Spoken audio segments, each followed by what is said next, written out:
Bonjour les amis, bienvenue dans ce nouveau numéro de Faut qu'on parle. J'ai avec moi aujourd'hui un invité que j'apprécie beaucoup. Bienvenue Richard. Bonjour Emma. C'est un grand plaisir d'avoir Richard Boutry avec moi sur la chaîne. Je vous le présente les amis, peut-être que vous ne le connaissez pas encore, mais certains connaissent déjà Richard sous le nom La Minute de Ricardo, que nous avons tous découvert ces derniers mois. Bravo vraiment pour ce travail. Merci Emma et bravo à toi aussi parce que tu fais partie vraiment aujourd'hui des têtes d'affiche dans ce mouvement contestataire qui est le nôtre. Alors, donc, pour les personnes qui n'ont pas suivi le parcours de Richard, je vais le résumer en quelques mots parce qu'il est quand même extrêmement conséquent. On a pu apercevoir Richard pendant 20 ans à France Télévisions en tant que présentateur et aussi par là même pendant 10 ans sur TV5 Monde. Richard connaît les coulisses de comment on présente un journal télévisé, comment on le fabrique, comment on va créer de toutes pièces une information qui est importante. Le rôle d'un journal télévisé est capital pour comprendre l'information et se faire une opinion. J'avais envie de partager l'expérience de Richard avec vous, les amis. Comme vous le savez, je mets un point d'honneur sur ma chaîne à aller fouiller dans comment on fabrique un certain nombre de choses. Et merci Richard d'avoir accepté mon invitation. Surtout que maintenant, vous avez pris une place importante au sein de François. On a pu voir une collaboration naître et aussi 2 interviews que je vous encourage, les amis, à aller voir si vous ne les avez pas encore vues, dont Luc Montagnier, quand même prix Nobel, et puis aujourd'hui avec le professeur Perron. Est-ce que c'est juste ce que je dis, Richard? Oui, tout à fait Emma. J'ai entrepris cette collaboration effectivement après la Minute Ricardo. Alors peut-être dans un premier temps parler de la Minute Ricardo. Minute Ricardo, en fait, j'avais raccroché moi les crampons journalistiques. Je vivais une grosse partie de mon temps en Espagne notamment. Et puis au tout début de la crise, au mois de février, j'ai reçu un appel d'une personne extrêmement avisée qui m'a dit voilà Ricardo, parce qu'il m'appelle lui aussi Ricardo, j'ai des informations de première importance à te livrer et tu vas voir ce qui va se passer. Et en fait, il se trouve que tout son plan, entre guillemets, qui m'a délivré comme ça, quasiment en exclusivité, s'est avéré juste, tout est vrai, va dans le bon sens, en tout cas, sûrement dans le mauvais. Et je me suis dit, je peux pas rester comme ça sur mes terrasses au soleil. Il faut vraiment que je remonte au créneau, que je pense que j'ai une voix assez forte, en tout cas dans le milieu journalistique, et je me dois, pour mes enfants, pour les gens que j'aime, et pour les autres aussi, de vraiment lutter et d'apporter mes compétences journalistiques dans ce débat qui est le nôtre aujourd'hui. Suite à cela, François m'a repéré, m'a approché, voulait que je collabore avec eux, même si le mot collaboration n'est pas le bon, bien sûr, comme vous pouvez l'imaginer. En tout cas, entreprendre ce travail de résistance qui est notre médiatique aujourd'hui. Et il se trouve, à propos de résistance, que François, c'est assez étonnant, mais je ne sais pas si vous savez ça, Emma, François est né en 41 pendant la guerre. Et ben, je ne savais pas, voilà, effectivement. c'était un outil à l'époque de résistance qui permettait aux Juifs de prendre conscience des rafles qui existaient. Donc, dans l'essence même de François aujourd'hui, il y a cette volonté de pouvoir alerter, de pouvoir promulguer une information juste, vraie, vérifiée. Et c'est ce qui m'a plu. Et puis la personnalité également de Xavier Azalbert qui préside François aujourd'hui m'a vraiment séduite, cette personnalité. Et donc je l'ai rejoint dans cette aventure-là aujourd'hui pour quelques jours, quelques semaines, quelques mois. Je ne sais pas combien de temps ça va durer. Alors moi, j'ai pu constater que vous avez énormément bougé depuis le mois de mars. D'après mes estimations et ce que vous m'aviez dit, vous aviez fait plus de 40 000 kilomètres. J'ai fait effectivement 45 000 kilomètres là aujourd'hui en voiture. L'idée, c'était vraiment de me dire, mais par rapport à tout ce qu'on entend à la télévision, par rapport à tout ce qu'on nous dit, frontières fermées, la vie est pire ailleurs, voilà, en tout cas sur les chaînes françaises, puisque moi, c'est mon outil de référence, eh bien, je me suis dit, je vais aller voir sur le terrain réellement si ça se passe comme ça. Et puis, j'ai pris ma voiture, pour rien vous cacher, un camping-car, ce qui me permettait de court-circuiter un peu tous les circuits classiques d'hôtellerie et de restaurants. Et je suis parti avec ma voiture sillonner l'Europe. Alors, j'ai été un peu partout, je suis remonté du sud de l'Espagne, j'ai traversé l'Espagne, j'ai traversé la frontière, j'étais en France, j'ai traversé, j'étais ensuite jusqu'en Belgique, Luxembourg, Allemagne. Après, je suis passé au Danemark, je suis passé en Suède, j'ai été jusqu'au nord, en Norvège, je suis passé en Tchécoslovaquie, voilà. Pas en Suisse, mais même si je garde vraiment une attache très très forte pour la Suisse où j'ai habité pendant 3 ans à Riva. Alors, on va revenir sur ce qui nous intéresse, les amis, puisque vous êtes très nombreux à vous intéresser à la fabrique d'un certain nombre de choses. Richard, vous avez participé à l'élaboration de journaux télévisés. Vous connaissez les méthodes. Alors, comment on fait, ou comment on faisait déjà à l'époque, un journal télévisé? Comment ça se passe? Écoutez, tout d'abord, je tiens juste à finir par rapport à ce que je viens de dire. J'ai fait toute cette route, non pas forcément pour faire tous ces kilomètres, parce que c'est effectivement 45 000 kilomètres, c'est beaucoup en l'espace de 8 mois, mais pour me rendre compte de la situation sur place et pour me rendre compte que tout ce qu'on dit à la télévision, et ça rejoint votre question, c'est aujourd'hui faux. Il n'existe pas aujourd'hui à l'extérieur, notamment dans le nord de l'Europe, notamment à l'est, en Allemagne, il n'existe pas aujourd'hui de situation qui est complètement cadenassée, verrouillée, comme on peut l'entendre aujourd'hui à la télévision. Effectivement, pour revenir à votre question, avant, le pouvoir journalistique, c'était vraiment on disait le quatrième pouvoir. Il y avait aussi dans ce milieu une forme d'autocontrôle, si vous voulez, de régulation, je dirais presque en son sein. Le fameux regard, comme on le disait, des journalistes sur les journalistes. Les fautes professionnelles étaient, elles, réglées en interne. Aujourd'hui, non, c'est devenu le premier pouvoir. Le pouvoir journalistique aujourd'hui, il faut le savoir, il faut que vos auditeurs et internautes le sachent, c'est quasiment le premier des pouvoirs aujourd'hui. C'est lui qui façonne les mentalités, c'est lui qui distribue véritablement aujourd'hui l'information, on y reviendra progressivement tout au long de cette émission, mais vraiment aujourd'hui, le pouvoir journalistique a changé. Alors pour revenir concrètement à votre question, c'est vrai qu'à l'époque, il y avait une véritable confrontation dans les rédactions. Par exemple, quand on présentait le journal de 20 heures, on se réunissait à 15 heures.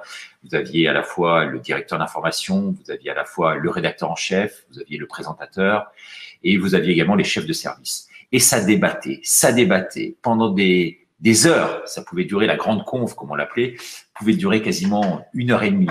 On faisait également le conducteur à la fin de ce débat. Aujourd'hui, cette confrontation au sein même des rédactions n'existe pas. Il n'y a plus de pouvoir d'opposition par rapport à une ligne éditoriale stricte. Et ça, c'est vraiment extrêmement nuisible et déplaisant aujourd'hui. Et ça, vraiment, je le condamne avec la plus grande force. La déontologie journalistique, telle que j'ai pu la connaître, moi, il y a encore peu, n'existe plus aujourd'hui au sein des rédactions. Alors, qu'est-ce que c'est justement la déontologie? On entend souvent ce mot dans le milieu médical. Pour les personnes qui ne connaissent pas les coulisses du journalisme, qu'est-ce que c'est la déontologie du journaliste? Alors, la déontologie, Emma, c'est très simple. Ça tient à deux choses. D'abord, à ce qu'on appelle, nous, dans le milieu, la charte de Munich. Et il y a également la charte des journalistes. C'est une double charte qui permet finalement de figer les esprits et de entraîner une certaine éthique dans ce monde-là si obscur a priori. En tout cas, derrière la déontologie, il y a quoi? Il y a la liberté de la presse, il y a la liberté d'information, il y a également ce qu'on pourrait appeler la liberté d'expression. Il y a bien sûr, et c'est inné, je dirais, intrinsèque à ce milieu, c'est la vérification des sources. C'est également, bien sûr, comme vous pouvez l'imaginer, la protection des sources. C'est la protection également des données. C'est tout ce qui est, je dirais, probité morale, intellectuelle. C'est, on peut dire également la loyauté, ce qui est quand même un domaine essentiel. C'est tous ces principes moraux qui doivent régir aujourd'hui ce monde journalistique. C'est le recours même à une certaine forme de conscience qu'on a perdue depuis. C'est le fait aussi de pas faire de publicité, par exemple, pour qui que ce soit. C'est ainsi que moi, j'ai quitté pendant un temps le domaine journalistique pour me consacrer au domaine corporate. J'ai travaillé en Suisse pour de grosses sociétés suisses. Et là, j'avais obligatoirement perdu ma carte de presse. Et là, je m'étais pas élevé contre ça parce que j'avais choisi une autre voie, faire des journaux, des 20 heures, en fait, pour l'entreprise en interne. Bien sûr, là, je laissais de facto ma carte de presse de côté. C'est également le respect, cette déontologie de la vie publique, de la vie privée, savoir faire la part des choses. Vous voyez, aujourd'hui, Emma, véritablement, on en est très très loin de ça. Aujourd'hui, la déontologie, on peut dire, est vaporeuse à l'image de ce gouvernement aujourd'hui en France. On a même créé, il faut le savoir, il faut que vos téléspectateurs le sachent, on a créé, figurez-vous, ce qu'on appelle le Conseil de déontologie journalistique. Alors là, c'est un outil incroyable, c'est un véritable piège aujourd'hui pour les journalistes, qui a été créé par des journalistes syndiqués, repris par une vingtaine de médias aujourd'hui, et qui cornaque en fait quasiment l'ensemble et qui impose un certain ordre de vue, en tout cas un certain point de vue, et malheureusement au détriment même de la liberté de la presse.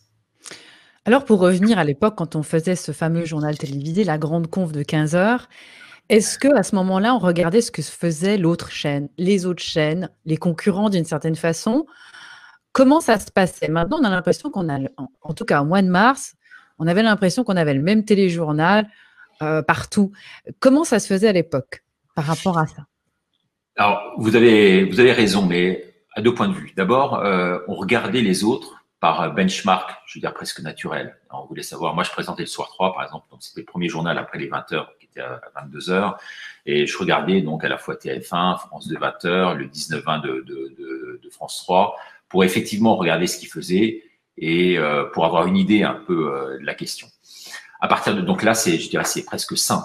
Ce qui n'est pas ça aujourd'hui, c'est que tout est mutualisé. Il y a une sorte d'ubérisation, si vous voulez, de l'information, où les sujets sont faits quasiment en amont, sont repris ce qu'on appelle par les IVA ou les EVN, donc c'est des sujets quasiment faits, conçus, voilà, plaqués, et on met quasiment les mêmes sur les chaînes avec des voix différentes, les voix des journalistes inhérents à ces propres chaînes.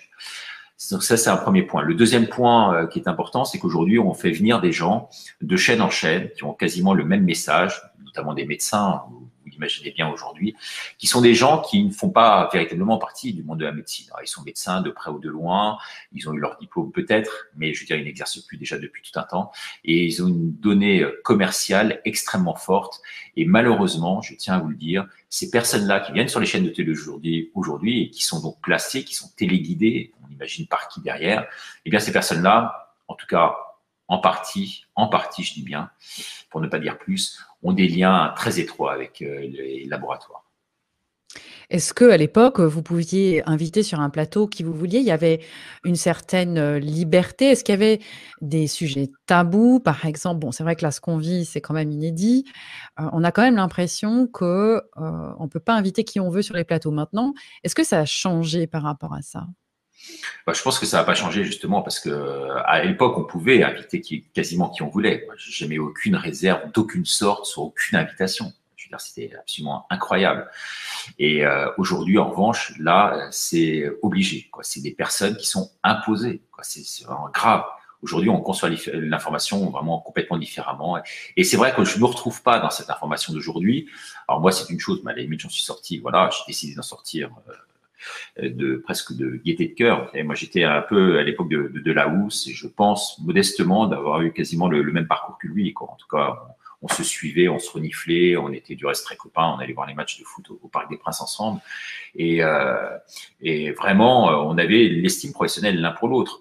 Et j'ai décidé du jour au lendemain de tout quitter, de tout plaquer. Pourquoi? Parce que je ne me reconnaissais pas déjà à l'époque dans ce système-là. Je sentais que ça commençait à sentir mauvais, même si c'est vrai qu'à l'époque, on avait quand même une liberté d'action qui n'a rien à voir avec celle d'aujourd'hui. Et quand je vois mes copains qui sont aujourd'hui sur les chaînes de télévision, je participe moi à des congrès entre guillemets de journalistes, présentateurs et rédacteurs en chef des chaînes, et je suis quand même encore aujourd'hui, même si je suis hors système, invité donc à ces congrès-là.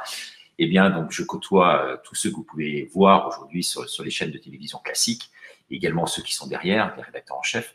Eh bien, je peux m'apercevoir aujourd'hui qu'il y en a quand même un certain nombre qui sont aujourd'hui plus malléables, en tout cas beaucoup moins, ça c'est la première chose, et deux qui ne se reconnaissent pas du tout dans ce qu'ils vivent aujourd'hui et dans ce qu'ils disent. Et le soir, quand ils vont se coucher, j'imagine qu'ils ont vraiment, eux, quelques problèmes de conscience. Alors, est-ce qu'ils peuvent faire valoir leur droit de conscience pour quitter ce milieu-là? Je ne sais pas, parce que le problème est là, c'est qu'ils sont vraiment inféodés à un système, à la fois parce que ce sont des passionnés quand même du milieu journalistique, ils veulent pas en partir comme ça si facilement, parce qu'après, c'est pas évident d'y revenir, c'est quelque chose. C'est le premier point. Et puis, le deuxième point, c'est que, je veux dire, bien sûr, d'un point de vue financier, ils sont pieds et poings liés parce qu'ils ont quand même une famille à nourrir, ils ont souvent des enfants et ils ont des charges, en tous les cas, importantes et ils ne peuvent pas se priver de tous ces recours financiers-là aujourd'hui. Vous avez parlé d'une chose tout à l'heure par rapport à vérifier ses sources. Maintenant, on parle beaucoup de fact-checking. Quelle est selon vous la différence entre vérifier ses sources, donc les personnes qu'on invite, à qui on donne la parole, ou ce qu'on dit tout simplement, et le fact-checking qui a pris une ampleur folle maintenant? c'est vrai qu'aujourd'hui, un certain nombre d'informations qui paraissent sont blacklistées, on nous considère comme étant des conspirationnistes, ce qui est absolument incroyable, Emma. Je pense qu'on a une déontologie journalistique, mais on m'a jamais critiqué. Je suis en 25 ans de carrière dans mon parcours journalistique, sur mes prises de position. Après, il y avait certaines qui étaient plus radicales que d'autres. Voilà. Après, il y avait des nuances, si vous voulez. Après, il y avait des débats au sein même de la rédaction, parce qu'il y avait des gens de gauche, il y avait très peu de gens de droite. Mais bon, moi, j'étais un peu étiqueté plutôt centre droit, si vous voulez. Voilà. Mais je sais qu'on pouvait inviter qui on voulait, faire ce qu'on voulait, diffuser n'importe quelle information. L'information a été quand même vachement certifiée, verrouillée, tout ça. Ce qui n'est malheureusement pas le cas aujourd'hui. Aujourd'hui, quand tu lances une information, ben, c'est immédiatement, effectivement, comme vous le dites, on est surveillé, on est blacklisté, nos comptes sont fermés. Vous en savez quelque chose, vous aussi, Emma, qui est vraiment une des précurseurs dans le domaine. Et puis, on voit qu'on nous traite de fake news. Moi, je vois que sur certaines informations de ma Minute Ricardo, d'ailleurs, j'ai eu le droit quand même à des appels de l'AFP, j'ai eu le droit à des appels de France Info pour me dire, mais d'où viennent vos sources? Est-ce que vous pouvez livrer vos sources? Enfin, c'est l'esprit même du journaliste, et je vous l'ai dit tout à l'heure, dans la déontologie, c'est de ne pas livrer ses sources. C'est ce que je leur dis. Alors, à ce moment-là, ben, ils me mettent fake news. Et je sais que ces sources, pourtant, eh bien, sont vérifiées. Alors, vous avez mentionné 3 lettres que les amis, vous avez sûrement entendu récemment, AFP, l'agence France Presse. C'est vrai que quand on ne connaît pas, on peut se dire: «Bon, c'est une agence». Richard, qu'est-ce que vous pourriez nous dire justement sur cette agence France Presse qui, effectivement, a tout un département de fact-checking? On l'a vu énormément. Ils se sont aussi positionnés par rapport, je donne un exemple tout bête, hein, Maître Foulmise, donc avocat, allemand et américain, qui a lancé cette plainte internationale, contre l'OMS, Drosten, enfin bref, c'est une vaste plainte concernant les tests PCR. Et puis, il y a eu droit derrière un fact-checking assez conséquent d'une équipe à l'AFP. Alors, aujourd'hui, quel est le rôle de cette agence France Presse?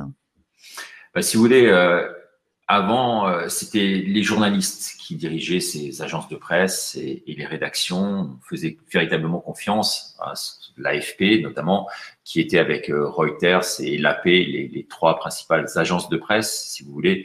Et les informations qui étaient délivrées étaient sous des codes différents. C'est-à-dire quand c'était une information très importante, eh bien, c'était 1, et quand c'était moins important, c'était 5, si vous voulez.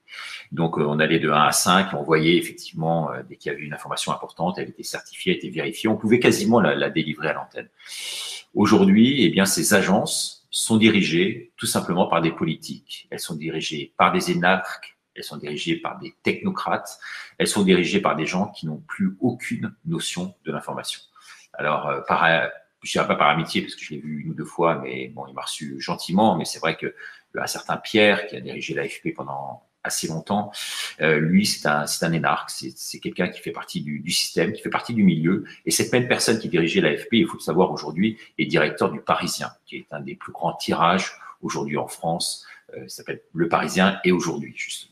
Donc, vous voyez, comme quoi à l'Assemblée nationale, vous avez les médecins qui sont rentrés et qui occupent des rôles politiques. Maintenant, dans les médias, vous avez des technocrates, des énarques qui occupent des rôles purement journalistiques. Et vraiment, ça, je m'élève contre ça. Ce qui est vraiment dommage, c'est que cette information est vraiment centralisée à la base. Et elle est délivrée aujourd'hui, elle est pipée, il n'y a pas d'autre mot. Et donc, ce que je vous disais tout à l'heure, à travers cette ubérisation de l'information, on est obligé de reprendre en fait cette information comme ça. On n'envoie plus des gens sur le terrain. Alors, bien sûr, ils sont noyautés à domicile à travers toutes ces mesures liberticides. Mais c'est vrai que c'est extrêmement compliqué aujourd'hui de pouvoir se rendre compte de la situation sur le terrain. Et moi, c'est pour ça que j'ai décidé en fait de prendre ma voiture, mon camping-car et d'aller un peu partout pour me rendre compte. Je sors de ces circuits classiques, si vous voulez, d'informations contaminées à la base. J'aimerais savoir, selon vous, comment ça se fait qu'au mois de mars, on a eu le même son de cloche sur, tous les téléjournaux? Je me souviens avoir allumé ma télévision après 15 ans de pause et j'ai ouvert donc la télévision suisse, romande, que je salue d'ailleurs, mes amis, de Suisse romande. J'ai, allumé TF1, j'ai allumé, M6, enfin bref, un peu toutes les chaînes, qui sont francophones, et j'ai été surprise de voir qu'on parlait au mois de mars de morts par rapport au nombre de cas, alors qu'on testait pas tout le monde. On testait très peu en réalité. Et on parlait déjà de létalité au mois de mars. Et c'est ce qui, d'ailleurs, m'a mis la puce à l'oreille. Je me suis dit, mais comment peut-on parler de létalité alors qu'on ne sait pas le nombre de contaminés puisqu'on teste personne? Quasiment personne n'était testé, il n'y avait pas de test. Et j'aimerais savoir, Richard, selon vous, comment ça se fait qu'on s'est retrouvé au mois de mars avec tous les médias qui ont donné le même son de cloche? Ah, écoutez, son de cloche, je ne sais pas si le mot est propre ou figuré. Ce que je voudrais dire, c'est que moi, vous avez été alerté par ça, Emma. Moi, j'ai été alerté par autre chose. Vous savez, j'étais allé en Espagne à l'époque, je vous le disais tout à l'heure, quand s'est passé donc le début de cette crise. Et je regardais la télévision espagnole. Alors moi, mon espagnol n'est pas bon du tout, donc bon. Mais je voyais le modus operandi de la télévision espagnole. Et je regardais bien sûr les chaînes françaises en parallèle. Et c'était exactement de la même façon dès le départ. Vous aviez Monsieur Santé qui venait faire ses conférences de presse, vous aviez le président qui intervenait, donc en l'occurrence c'était Pérez en Espagne, ensuite s'enchaîne en Espagne, ensuite vous aviez effectivement le Premier ministre qui reprenait la parole et qui suivait les directives gouvernementales. Donc on avait effectivement cette information qui était ensuite relayée par les chaînes de télévision, était en direct. Vous aviez exactement les mêmes conférences de presse, vous aviez les mêmes personnes devant le prompteur dire exactement la même chose au même moment quasiment, avec des chiffres qui étaient légèrement différents, mais c'était un copier-coller, si vous voulez. C'était incroyable. Je me suis dit, mais je disais ça, je voyais ça, et je disais à mes amis qui étaient autour de moi, je disais, mais regardez ça, c'est pas possible. C'est exactement le même schéma reproduit ici, là et encore ailleurs. Donc là, je me suis dit, c'est trop beau pour être vrai, si vous voulez. C'est vraiment, ça a été programmé, ça a été imaginé, ça a été testé sûrement aussi en parallèle. Et puis maintenant, aujourd'hui, c'est délivré. Mais c'est très dur de contrer ça aujourd'hui parce que vraiment, ils ont des moyens absolument colossaux. Vous avez parlé de politique, vous avez aussi parlé qu'à l'époque, au moment de la conférence de 15 heures, il y avait des personnes de gauche, des personnes de droite, des personnes modérées. C'est vrai que, les amis, j'imagine qu'on n'envisage pas au départ que dans une rédaction, on va apporter ses idées politiques. C'est vrai que, on va dire pour le grand public, on imagine que le journaliste est neutre, qu'il est là pour être factuel et pour apporter de l'information et pas, on va dire, son angle politique. Est-ce que maintenant, on peut imaginer que c'est toujours le cas? Est-ce que c'est encore plus politisé qu'avant? Moins? Qu'est-ce que vous ressentez par rapport à on va dire, cette présence d'un angle politique à travers les médias en 2020? Ouais, je pense après que les médias ont toujours été connotés, je veux dire politiquement, on le sait, les médias écrits, on les connaît. Après, vous avez effectivement les médias télévisuels, où là, ils étaient plus neutres, même si certains éditorialistes étaient assez marqués politiquement, mais en tous les cas, ils ne s'en cachaient pas. Et c'était bonne guerre, quelque part. C'était un peu la patte, la signature de la chaîne. Aujourd'hui, je pense qu'on n'est plus dans un monde de gauche-droite, si vous voulez. On est dans un monde entre souverainistes d'un côté, mondialistes et globalistes de l'autre. Et là, toutes les données changent. Les gens qui étaient de gauche peuvent être alliés avec des gens de droite à partir du moment où ils sont souverainistes. Et aujourd'hui, la fracture est bien réelle. Et il y a une dichotomie, si vous voulez, entre ces deux pôles. Le pôle souverainiste d'un côté, qui induit justement une forme de résistance, une forme de retour sur soi-même, une forme, si vous voulez, de vérité aussi derrière tout ça. Ce sont des gens qui cherchent aujourd'hui également l'information, qui veulent pas se retrouver dans un monde complètement mondialisé, globalisé, où ils sont perdus, où ils n'ont plus de repères, où ils n'ont plus de structure, où ils n'ont plus d'identité, tout simplement. Car à la base, c'est véritablement une question d'identité qui se passe. Donc aujourd'hui, c'est plus une question de gauche-droite, c'est vraiment cette question-là qui est au cœur du système de l'information. Quand on parle d'identité, Richard, on parle aussi de positionnement. Est-ce qu'on apprend quand on est journaliste à poser les questions? C'est une question bête, mais moi qui aime poser les questions, je me demande, quand on fait un parcours de journaliste, on est un jeune qui arrive, qui a toutes ses convictions et son rêve et puis aussi son tableau. Quand il est dans sa formation ou sur le terrain après, comment on aborde la question de quelles questions vais-je poser ou quelles sont les bonnes questions? Bah, déjà, vous, c'est une bonne question. Donc, vous n'êtes pas journaliste à la base, mais vous pourriez l'être. Et je suis sûr que vous avez en tout cas toutes les dispositions pour le devenir. Toutes les questions que vous posez sont des questions qui se basent sur les réponses. Donc ça, c'est déjà un premier point, c'est écouter, savoir écouter sans aucun jugement, savoir rebondir peut-être à bon escient, savoir également préparer une interview. Donc là, il y a tout un travail en amont. Ça paraît très facile à faire, mais en fait, il faut vraiment bien connaître la personne. Il faut se plonger dans son univers. Il faut trouver des biscuits qui allaient un peu à l'encontre de la personne, et pas lui cirer forcément systématiquement les pompes. Et puis pouvoir prendre le contre-pied. J'avais eu un exemple assez flagrant. Par exemple, j'étais en rédaction, parce que j'ai travaillé sur France Télévisions, en région notamment. J'ai présenté le journal d'Île-de-France. Et puis après, on m'a demandé une expérience de terrain avant de revenir à Paris au National. Et donc, je suis parti en Normandie.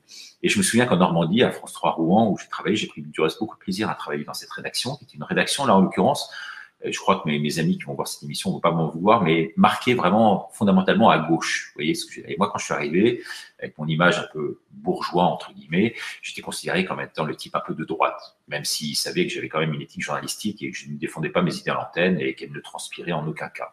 Et j'avais eu Fabius, Laurent Fabius, qui était lui vraiment député du coin, ministre aussi à l'époque, qui tenait entre guillemets un peu la rédaction et qui venait, c'était fait du prince, il s'annonçait, il disait voilà, je viens vendredi avant d'aller passer le week-end ou d'aller à Paris. Et il passait à la rédaction. Et la première fois que je l'ai interviewé, mais je suis rentré droit dedans, quoi. Je suis filé un uppercut, j'ai posé plein de questions qui étaient hyper acérées, vraiment contre lui. Et je me suis aperçu que à la fin, il était dans un état un peu particulier. Alors je me suis dit, merde, je vais repartir à la rédaction et puis là, je vais me faire assassiner vraiment par les journalistes, par le rédacteur en chef, par le directeur de la publication. Ils vont me dire, mais c'est pas possible, quoi. Tu peux pas, tu manques de respect à travers toutes ces questions, tu l'as poussé dans ces retranchements. Bah, figurez-vous qu'il a fait la tournée ensuite de la rédaction, il est allé saluer tout le monde, Laurent Fabius, et il a dit au directeur, écoutez, moi j'aime bien ce type d'interview. Je n'en ai jamais eu jusqu'à présent et j'aime bien parce que j'ai été poussé dans mes retranchements au maximum et j'ai pu donner le meilleur de moi-même. C'est un type bien sûr très cultivé, intellectuellement, c'est un cerveau qui va à 10 000 à l'heure. J'étais vraiment content de pouvoir me confronter à lui à ce niveau-là. Donc, en fait, aujourd'hui, on ne sait pas, quand on a affaire à de jeunes journalistes, quelle a été leur approche de la question en tant que telle. On ne sait pas aujourd'hui. Aujourd'hui, c'est une question de formation. C'est vrai qu'à la base, vous avez deux écoles. Vous savez, notamment en France, vous avez le CELSA et puis le CFJ, qui sont deux écoles extrêmement reconnues, qui forment les journalistes à bon escient. Après, techniquement, ils sont bien formés. C'est vrai qu'ils sont aussi un peu formatés, ce que je reproche un peu à ces deux écoles. Et on leur demande de rentrer, si vous voulez, quasiment dans un moule. Et ils n'ont plus de liberté de penser comme ils pouvaient aujourd'hui avoir auparavant, je pense, en sortant de ces écoles-là. Et puis, vous avez un deuxième facteur, ce sont les JRI aujourd'hui, ce qui a un peu aussi dénaturé le système journalistique. Et vous avez des gens qui n'avaient rien à voir avec le monde journalistique. Ils étaient techniciens, ils étaient caméramans, ils étaient preneurs de son, si vous voulez. Et puis, ces gens-là, progressivement, grâce à la convention collective, ils sont devenus journalistes. Et aujourd'hui, je vois, par exemple, par rapport à Rouen ou à Île-de-France, donc de rédaction que je connaissais bien, mais il y a plusieurs personnes aujourd'hui qui étaient des personnes qui étaient des techniciens, mais qui faisaient extrêmement bien leur travail, qui étaient dans leur domaine et tout ça, qui ont aujourd'hui une carte de presse et sont des JRI. Dans le JRI, vous avez journalistes, reporters d'images. Donc, ils ont leur carte de presse maintenant. Donc, vous voyez, le métier a vraiment évolué, je pense, si je peux me permettre, mais je ne veux pas apparaître comme un vieux con, mais pas dans le bon sens en tous les cas. Richard, j'aimerais qu'on fasse un petit tour en arrière. On va faire un rewind jusqu'au mois de mars. Si vous le voulez bien, nous sommes donc mi-mars. Il va falloir annoncer la fermeture de la plupart de l'économie pour sauver des vies. Vous êtes, devant une page blanche à votre bureau avec une équipe. Vous devez créer un journal télévisé. C'est la fameuse conférence de 15 heures en 2020. Comment vous abordez votre téléjournal? Quelles sont les questions que vous allez vous poser et comment aurait été votre téléjournal au mois de mars? Ben écoutez, derrière tout ça, moi, je me suis élevé immédiatement contre, je dirais, cette folie ambiante. Je m'élève contre toutes ces inepties que l'on compte plus aujourd'hui. Je m'élève contre ce diktat ambiant, si vous voulez. Je m'élève contre ce pouvoir mondialiste, globaliste, mortifère que l'on a vu d'emblée pouvoir se dessiner. Je m'élève contre ces censures, notamment journalistiques, qui sont les nôtres aujourd'hui. Je suis pour le rétablissement des libertés qui nous sont aujourd'hui volées, vraiment la liberté de respirer, la liberté de bouger, la liberté de pouvoir déjeuner ou dîner avec vous, cette liberté de pouvoir s'amuser, de pouvoir travailler librement. Aujourd'hui, ce pouvoir est véritablement aux mains, je dirais, d'une minorité, les plus riches, qui tentent aujourd'hui d'affaiblir la population pour peut-être in fine, mieux la faire disparaître. M'élever contre ce vaccin, vous le disiez tout à l'heure, Emma, qui est imposé vraiment aujourd'hui à tout prix, sans qu'on en connaisse véritablement les dessous, les tenants et les aboutissants. Vaccin OGM d'un côté, ARN messager de l'autre. Je m'élève contre cette pandémie qui tue aujourd'hui beaucoup moins que aujourd'hui, et c'est ce que dit le CDC, les accidents de la route pour les moins de 65 ans, vous vous rendez compte? C'est ce que dit le CDC, donc le Centre de prévision des maladies pour le contrôle. Je m'élève contre cette démocratie aujourd'hui qui véritablement n'existe plus, qui a complètement disparu. Il n'y a plus d'opposition, il n'y a plus de syndicats, il n'y a plus de manifestations possibles, il n'y a plus de débats, il n'y a plus de place à la contestation aujourd'hui à la télévision. Et donc, pour répondre directement à votre question, qu'est-ce que je fais lors de cette première conférence de rédaction? Eh bien, je prends ma feuille, je la déchire, je me lève et je pars. Voilà, pour répondre à votre question. Parce que je m'élève contre le système et je ne veux pas cautionner le système et je ne veux pas le valider. Aujourd'hui, je veux être hors système que celui qu'on nous propose aujourd'hui. C'est vrai qu'il faut être 2 pour jouer, je le rappelle, toujours, mais on ne le dira jamais assez souvent. Il faut être plusieurs pour jouer et renvoyer la balle. Ça fait écho à ce que vous disiez. Faire partie d'un système, c'est aussi l'alimenter par sa consommation visuelle. C'est aussi choisir, de mettre son attention. Les amis, je vous rappelle aussi là une chose toute bête, mais essentielle à toujours avoir en mémoire. Ce qui a le plus de valeur dans la vie, c'est votre attention. D'ailleurs, on dit bien en anglais to pay attention et cela résume bien, en fait, finalement, la vraie valeur. Voilà pourquoi aussi on se retrouve à avoir, un certain nombre de médias qui l'assument et qui le disent. Eh bien, nous, notre but, c'est de remplir les espaces entre les publicités avec tout un certain nombre de divertissements pour, la plupart, abrutissants.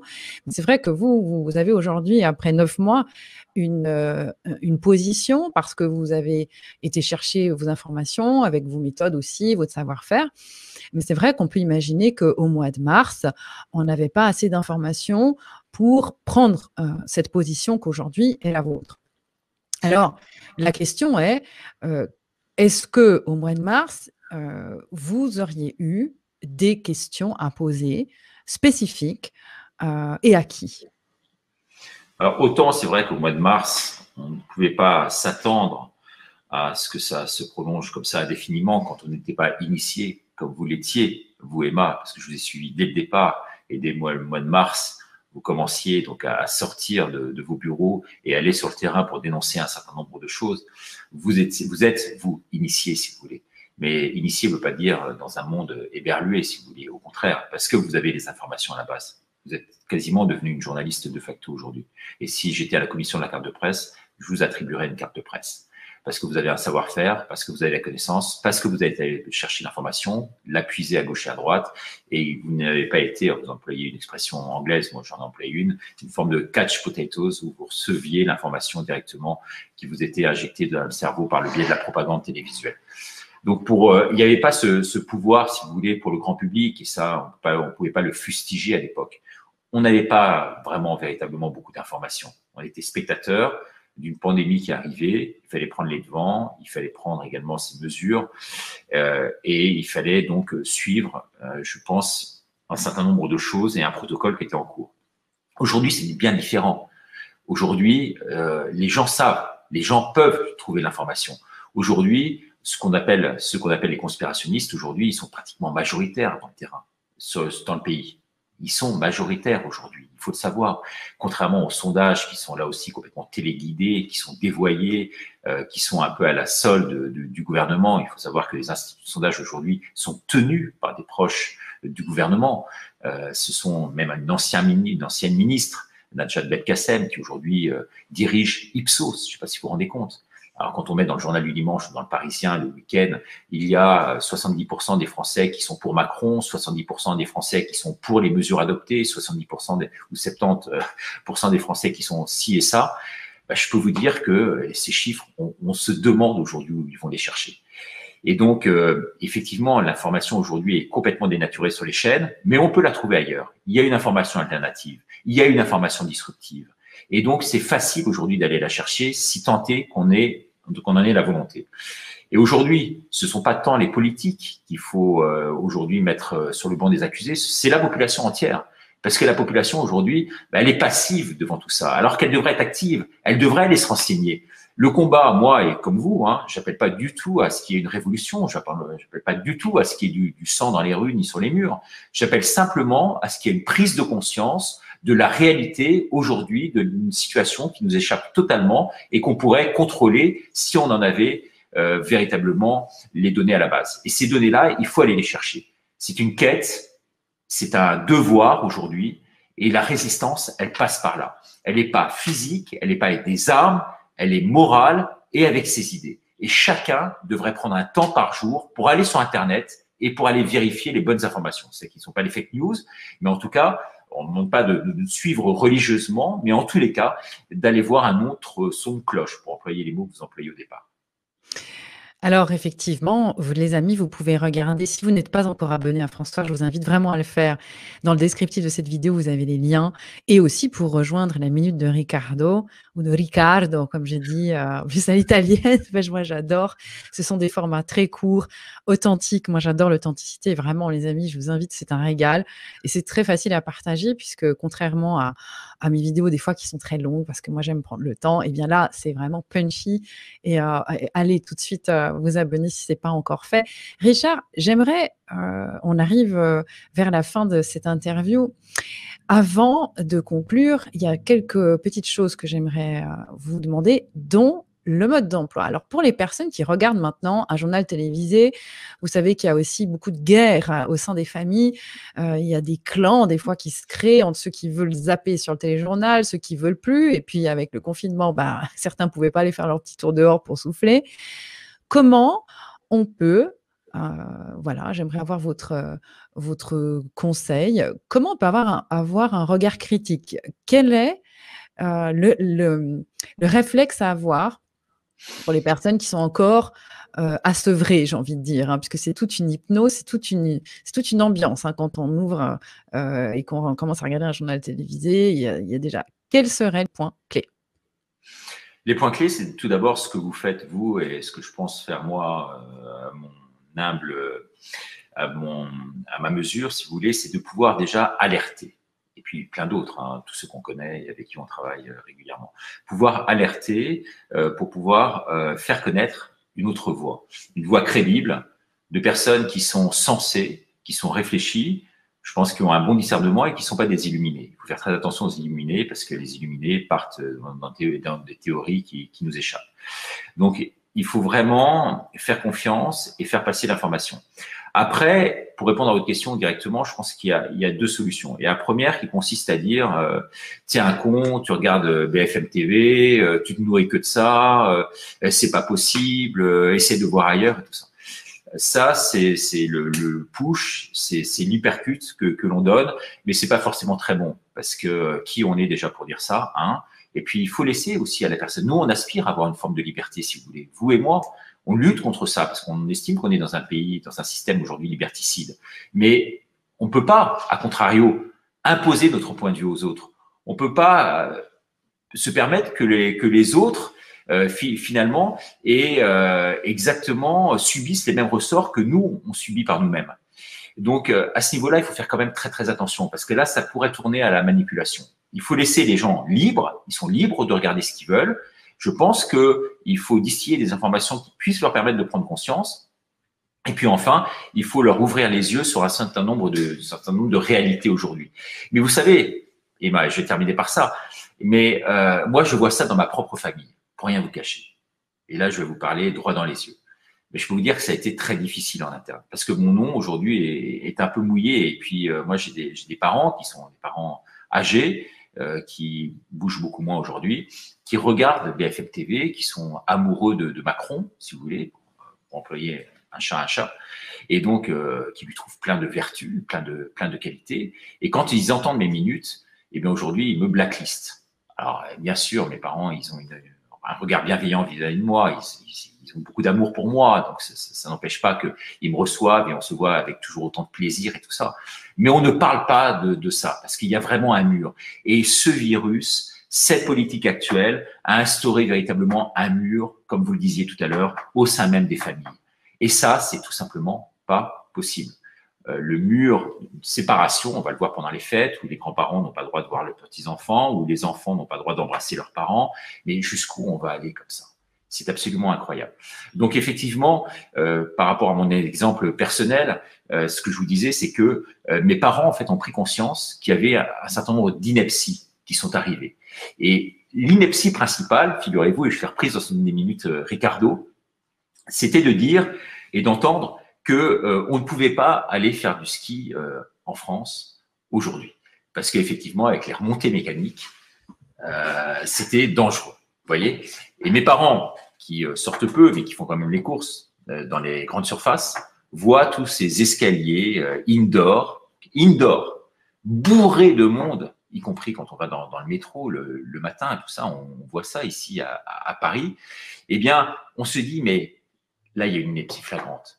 Là, il y a vraiment des mesures qui sont prises et qui sont complètement à l'emporte-pièce. Comment interdire d'un côté qu'en plein air, à la montagne, à 1500 mètres ou 2000 mètres d'altitude, on interdise les remontées mécaniques et que de l'autre côté, en pleine ville, dans les centres commerciaux où les gens sont côte à côte, comme ça, comme des sardines, eh bien, on le permette. Et là, c'est vrai que cette mesure-là, qui est un exemple parmi d'autres, eh bien, permet justement, sans qu'on ait rien à dire, en l'occurrence à mes parents, de prendre conscience d'une certaine forme de dysfonctionnement. Et là, ça commence à les alerter doucement. Là, ils commencent légèrement à changer de point de vue. Là, ils commencent à se dire qu'il y a des aberrations. Et là, ils commencent à crédibiliser davantage mon discours. Et ça me fait plaisir. Ça vient pas pour répondre à votre question directement, ça vient pas de moi, ça vient d'eux directement. Cette prise de conscience, elle est venue d'eux. Ah bah ça fait plaisir à entendre parce que c'est vrai que l'autre jour, une personne me demandait, mais Emma, comment ça se fait que plus c'est gros, plus ça passe, plus c'est énorme, moins on voit. Et j'ai trouvé une métaphore pour lui expliquer qu'effectivement, quand un tableau a un beau paysage avec plein de détails dedans, si vous avez le nez collé sur le tableau, vous voyez rien en fait. Il faut reculer pour voir l'image apparaître. Il faut prendre des fois beaucoup de recul pour voir toutes les couleurs, toutes les nuances et les champs, les perspectives. Les belles œuvres se voient avec du recul. Donc voilà, je suis ravie d'entendre ça. Et Richard, vous parlez souvent de votre grand-mère dans la minute de Ricardo. Votre grand-mère comme étant une personne qui, en tout cas, vu on va dire, les phrases que vous nous racontez de votre grand-mère, avait un grand bon sens. Quelle est l'influence de votre grand-mère? Bah, écoutez, déjà, c'est elle qui m'a élevé une grande partie de mon enfance. C'est quelqu'un avec qui j'avais vraiment des liens extrêmement étroits. C'est quelqu'un dont la disparition m'a brisé littéralement, puisque c'était vraiment quasiment l'image féminine qui était la plus forte en moi, avec celle de la Vierge Marie aussi, parce que je suis très croyant. Voilà, pas forcément devenu pratiquant, parce que je suis divorcé aujourd'hui et donc je suis un peu moins dans les églises, parce que toute la partie notamment consacrée à la consécration justement, mais malheureusement un peu étrangère, puisque j'ai pas plus le droit de communier. Mais disons que ma grand-mère, pour revenir à ça, et à elle surtout, était une grande figure avec beaucoup de bon sens. J'aime bien ce mot bon sens. Vous voyez ce que je veux dire? Avec le bon sens et une forme de discernement. Et elle avait une sorte de bon sens paysan, ma grand-mère. Elle sentait bien les choses, elle les voyait bien, elle les percevait bien. Et elle avait toujours le petit mot qui permettait de faire prendre conscience d'un certain nombre de choses. Et donc, je lui rends hommage aujourd'hui quotidiennement. Je pense à elle à travers ces minutes. Je prie également pour elle indirectement. Et c'est pour moi une question à la fois de montrer que par le biais d'une certaine forme de croyance, je reviendrai juste après là-dessus, à travers le discernement et à travers, si vous voulez, le bon sens paysan, parce que c'était pas bourgeoise même, si vous voulez, eh bien, on peut, grâce à ça, avoir vraiment une très belle vision du monde, une vision pure, une vision saine, une vision naturelle et une vision qui ne soit pas dévoyée. Et vraiment, ma grand-mère aujourd'hui m'a beaucoup aidé dans ce que je suis aujourd'hui. Et également à travers cette foi. Vous savez, et je termine par ça, et moi je ne vais pas vous prendre trop de temps, mais j'ai été interviewé également par une journaliste. Je pense qu'elle va vous interviewer, je vais lui donner votre nom. d'NDC, c'est une journaliste chinoise qui fait des interviews avec aussi pas mal d'audience. Et j'ai été interviewé par elle cette semaine et elle s'est permise au milieu de l'interview de me délivrer en fait son message personnel. C'est une femme qui vient de Chine. Elle est dissidente en quelque sorte. Elle a décidé de s'implanter en France et elle me dit tout ce que j'ai vu en Chine, je le vois aujourd'hui en France. Et c'est pour ça que j'ai décidé de faire ces zooms et de dénoncer à travers mes invités, parce que c'est trop grave ce qui est en train de se passer. Ils s'en sont pris, vous savez ce qu'elle m'a dit? Elle m'a dit ils s'en sont pris à deux choses. D'abord, à la spiritualité, je veux dire au sens large du terme, à la religion, à la façon de penser, vous voyez, à tout ce qui est philosophie, religion, mode de pensée. Déjà, ils ont détruit ça, pof. C'est ce qu'on voit aujourd'hui, du reste. Et puis ensuite, ils s'en sont pris à la culture. Et une fois qu'ils s'en sont pris à la religion et à la culture, après, si vous voulez, c'était l'ouverture de la boîte de Pandore et tout était permis. Et j'ai trouvé cette remarque tellement juste, tellement vraie, tellement bien ciblée que je la reprends volontiers à mon compte au nom de ma grand-mère. Alors, pour partager, parce que tout le monde, parmi les personnes qui regardent cette vidéo, n'a pas eu la chance d'avoir une grand-mère ou une personne de la famille qui a mis des outils dans la trousse, hein, pour la vie. Moi, j'ai l'impression qu'en tout cas, votre boîte à outils, Richard, est sacrément pleine, aussi probablement grâce à votre grand-mère. Est-ce que vous pourriez nous offrir un de vos outils préférés aujourd'hui que vous avez reçu de la part de votre grand-mère? L'outil, alors là, vous me prenez un peu au dépourvu, mais je vais essayer de vous trouver une citation comme ça, à brûle pour point, qui me vient à l'esprit. Ma grand-mère me disait assez souvent, elle me disait, tu sais, le bonheur, c'est quoi? Le bonheur, disait-elle, c'est savoir ce que l'on veut et le vouloir passionnément. C'est magnifique. En tout cas, les amis, vous pouvez vous le rappeler. Effectivement, c'est déjà savoir ce qu'on veut et ça me fait écho puisque ça rappelle aussi ce qu'est le positionnement et j'invite vraiment toutes les personnes qui entament cette fin d'année avec des fois un petit peu de désespoir à se positionner puisque l'action permet de sortir d'une sorte de dépression, de se lever, de se positionner, comme le disait aussi Jean-Paul Sartre, pendant la Deuxième Guerre mondiale. Effectivement, ça a été, extrêmement, polémique à l'époque. On n'a jamais été aussi libre que sous l'occupation, car on avait l'obligation, d'une certaine façon, de se positionner. Quand on perd la démocratie, pour autant qu'on en ait encore une, effectivement, il va falloir se positionner et vouloir vraiment, se poser les bonnes questions. Qu'est-ce que c'est le bonheur pour vous, hein? Puisque c'est vrai, Richard, depuis le mois de mars, nous sommes nombreux à nous positionner, à dire: «On ne veut plus ceci, on ne veut plus cela» et je souhaite vraiment pour toutes les personnes en 2021 de se focaliser sur ce qu'elles veulent vraiment et de se lever et d'agir. Il y a pas besoin de faire de grandes choses, et surtout le mot «grand» ne veut rien dire au final.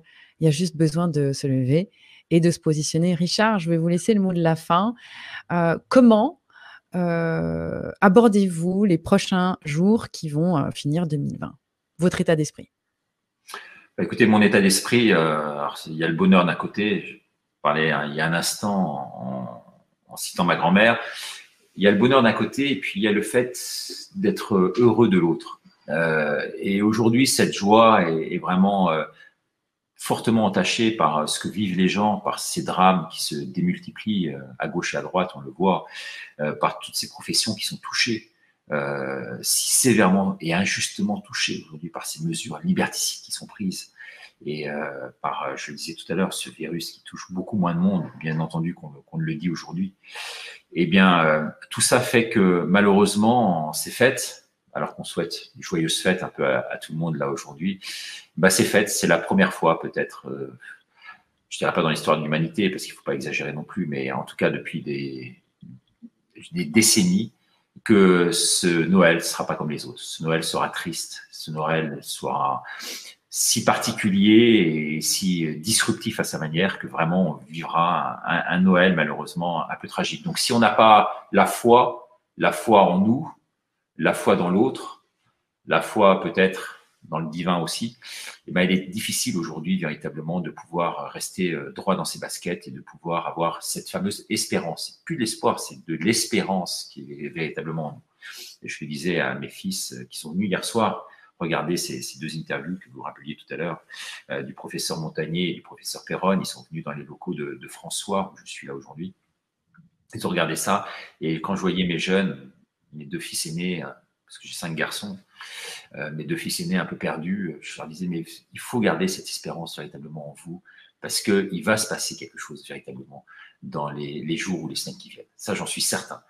La mécanique est très bien huilée, celle qu'il nous propose, mais à un moment donné, Emma, vous allez voir, il va y avoir un petit grain de sable, je ne sais pas d'où il va venir, même si je pressens, et qui va venir foutre la mécanique complètement en l'air. Donc c'est bien gentil, mais il faut simplement avoir le courage d'attendre aujourd'hui. Et on va avoir des jours meilleurs, croyez-moi. Merci Richard. En tout cas, les amis, je vous invite vraiment à vous abonner à François sur YouTube. Le lien dans le descriptif de cette vidéo, à suivre la Minute de Ricardo pour avoir une dose de vitamines quotidienne. Merci Richard pour votre travail d'investigation, pour votre courage, votre positionnement. Et aussi, les amis, ça sera mon message. Branchez-vous avec des personnes qui vous donnent, qui font ressortir le meilleur de vous, qui vous apportent aussi du rire.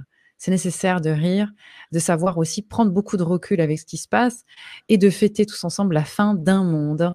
En tout cas, je fais partie des premières personnes heureuses de pouvoir enfin passer à autre chose, à quelque chose d'authentique où on pose des questions et on s'autorise à être soi-même parce que effectivement, l'écrasante majorité de la population est une majorité bienveillante avec beaucoup de différences que je célèbre et je militerai toujours pour la différence et l'enrichissement. On a pu faire la connaissance grâce à cette crise de personnes que nous n'aurions jamais connues si un petit virus de rien du tout n'avait pas été là pour nous mettre en lien. Alors merci en tout cas de cette opportunité à l'univers. Je dis merci et je dis surtout merci à Richard Boutry d'avoir accepté mon invitation. Merci encore Richard. Merci Emma et bravo à vous aussi. On ne va pas se démultiplier les bravos, mais en tout cas, ce que je souhaite véritablement, c'est que vous puissiez, de façon directe et indirecte, je préférais même directe, collaborer donc même encore une fois si le mot n'est pas bon, mais collaborer à François d'une façon ou d'une autre. Et j'en parlerai donc au PDG très rapidement pour qu'on puisse se voir tous les trois et que vous puissiez avoir votre place également sur un média mainstream aujourd'hui. Parce que vous avez un réel talent et je peux vous dire que c'est pas innocent si vous avez autant de personnes qui vous suivent aujourd'hui. Vous avez un naturel, vous avez une grâce, vous avez un savoir-faire, vous êtes incroyablement persuasif dans vos propos et vous avez une technicité qui n'existe pas, en tout cas ou peu aujourd'hui à la télévision. Et si j'étais directeur de casting, la première chose que je ferais aujourd'hui sur une grande télévision, c'est de vous appeler pour pouvoir vous permettre de vous donner cette chance à l'antenne. Mais malheureusement, vous ne correspondez pas, bien entendu, et on l'aura compris à travers cette heure passée ensemble, au formatage qui malheureusement est le nôtre aujourd'hui. Oui, effectivement, ça risque d'être un petit peu compliqué au niveau de l'ambiance. Je pose beaucoup trop de questions et souvent je dérange. En tout cas, les amis, je vous remercie pour vos partages, votre fidélité. Je me réjouis aussi de passer cette début d'année 2021 avec vous. Vous recevrez, pour ceux qui sont inscrits à la newsletter, un questionnaire pour savoir quel est votre programme idéal puisque cette chaîne est la vôtre. Elle vit pour vous, elle vit grâce à vous et je m'investis à 100% pour dénoncer et surtout mettre sur la table tout ce qui fait qu'aujourd'hui, vous avez l'impression que cette normalité est tout à fait normale, est la vôtre, et en quoi votre champ de valeur a été peut-être mis à mal avec un certain niveau de propagande. En tout cas, ça me passionne depuis 20 ans. Merci Richard, à très bientôt les amis. Je vous dis à très vite sur ma chaîne et passez un excellent week-end. Salut Emma.